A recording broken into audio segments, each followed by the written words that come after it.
kaibigan, magandang araw sa inyo.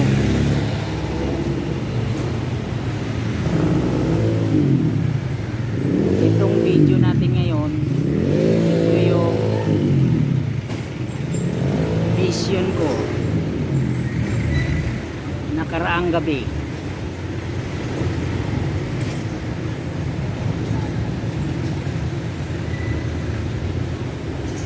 Nakita ko 8 bansa ang magsusuffer na tatamaan ng nuclear warhead.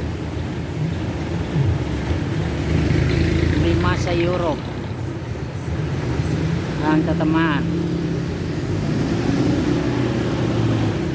At unang magpaputok ng nuclear warhead, ito ay may kinalaman sa presidente ng Russia na si Vladimir Putin. Maraming malalagas na tao dyan sa Europe, tulad sa Great Britain, sa France, sa Germany, pati na yung Poland. Ganon. Yun din Ukraine, tatamaan din yan dahil ilalagay ng NATO dyan ang kanilang militar.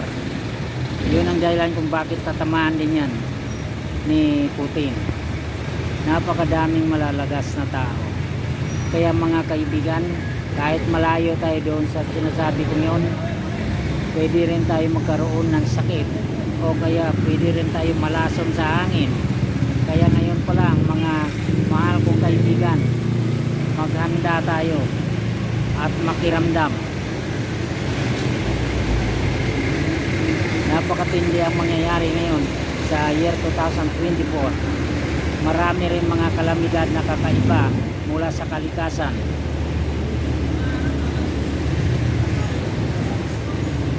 Sana'y mag-subscribe kayo sa akin mga kaibigan ko. Maraming salamat.